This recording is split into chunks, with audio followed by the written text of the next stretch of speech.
GamingBolt presents 15 dark secrets Skyrim characters are hiding from you.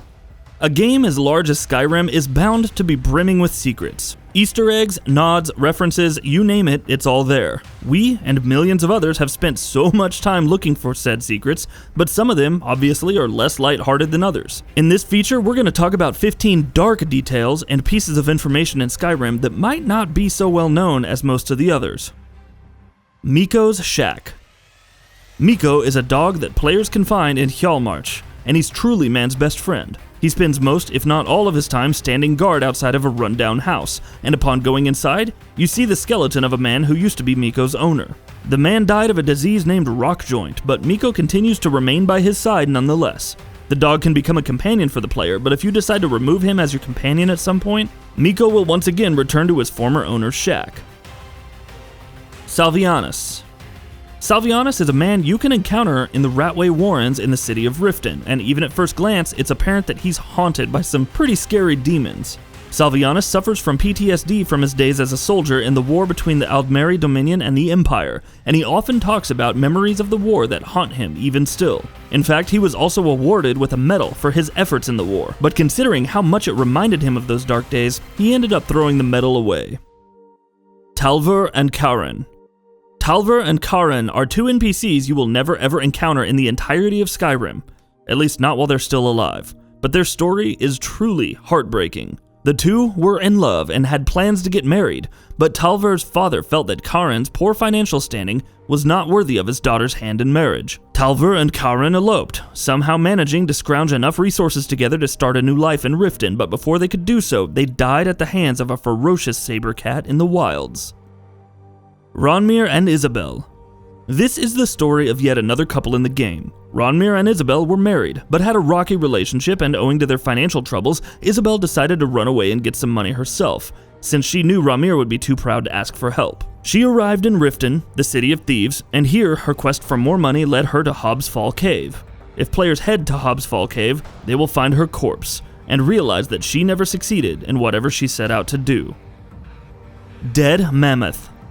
The relationship between a mammoth and a giant in the land of Skyrim is well known at this point. Thousands, if not millions of players have tried messing around with the massive mammoth at least once, only to have its owner, a giant, retaliate by killing them, by literally launching them hundreds of feet in the air. In one particular area of the game though, you'll see a dead mammoth lying in a small body of water, with the giant simply standing by its side in mourning. Even if players approach it, it will not attack, as it continues to stand by its former partner in a daze.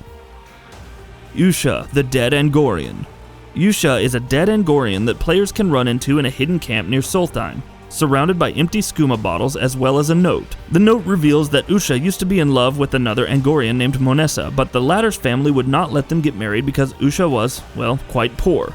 Monessa wanted USHA in return and changed her family's mind, but before USHA could do that, he seemingly had a little bit too much of skooma and died. Jadar and Jazar. And here's another short story that warns us of the dangers of skooma. Jadar is a Khajiit players can run into in the Alfland glacial ruins. Jadar was brought here by his brother, Jajar, along with a couple other traveling companions, because the latter felt an expedition would help the former get over his skooma addiction. After they were trapped in the caves due to a storm though, Jadar began to suffer from withdrawal-induced hallucinations. So concerned were the rest of the party with his condition that they didn't even begin to worry about any of the other dangers within the ruins, and as such, promptly were killed by the Falmer. Jadar is the only one left still alive, but in his current state, he doesn't even realize that his brother and his companions have died, and he continues to believe that they too are still alive. Tova Shattershield. This one is really sad. Tova Shattershield is a character that people might remember from a side quest, which is about a serial killer in Windhelm known as the Butcher, who'd taken one of Tova's daughters as one of his many victims. Tova has another daughter though named Nilsine, and it turns out that players can actually cause her death too, in the Dark Brotherhood questline. If that does indeed happen, in Windhelm players will encounter Tova's dead body, who, as it turns out, has killed herself. Her suicide note reveals that the deaths of both her daughters have left her with no reason to live, and now she can only hope to see them again in the afterlife. Innocence Lost. Chances are, the story of the orphan boy Aventus Aretino is one that you are familiar with if you've played Skyrim. As such, this one isn't exactly hidden per se, even though it's part of a side quest, but given how dark and messed up it is, we felt it deserved a place on this list.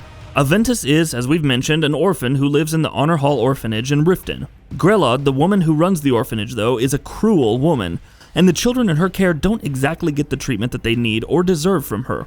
In an act of vengeance, Aventus flees from the orphanage back to his family home in Windhelm, where he performs the Black Sacrament to call upon a dark brotherhood in order to have Grelod assassinated.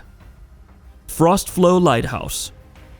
FROSTFLOW Lighthouse is a small building on the edges of Winterhold that may seem like an ordinary place from the outside, but if you go inside, you'll quickly discover that it's anything but, as revealed by the numerous journals that you find in there. The small building was infested by Chorus and Falmer, and the people who lived there, a young couple and their 2 children, were killed by this infestation. Their blood, in fact, is still spattered all over the walls and the floors. Lurbuk.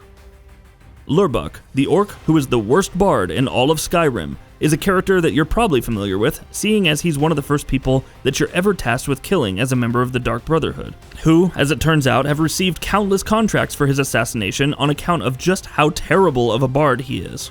However, if you somehow choose to kill him before you're given the contract, soon you'll actually receive a letter from the orc chief Burguk, who as it turns out was Lurbuk's father, thanking you for killing Lurbuk. Was the orc chief truly so embarrassed by his son? Talk about daddy issues. The Spectral Assassin. The Spectral Assassin is a ghostly spirit you can summon to your side for aid in combat after you've completed the quest named The Cure for Madness. But if you've played Oblivion as well, you probably know his true identity. In life, the Spectral Assassin used to be Lucien Lachance, a character we meet in the Dark Brotherhood storyline in Oblivion. Throughout the game, Lucien makes certain remarks that are smart little callbacks to the events of Oblivion. One such remark is about a boy who acts in vengeance after his mother is killed, which is a reference to Mathieu Bellamont, a psychotic cannibal who served as an antagonist of Oblivion's Dark Brotherhood questline, as a member himself who wanted to crumble them from the inside on account of the fact that they assassinated his mother when he was just a boy. Cicero. Cicero, the crazed clown lunatic, is perhaps one of the most well-known and famous characters from not just Skyrim's Dark Brotherhood questline, but probably the entire game itself.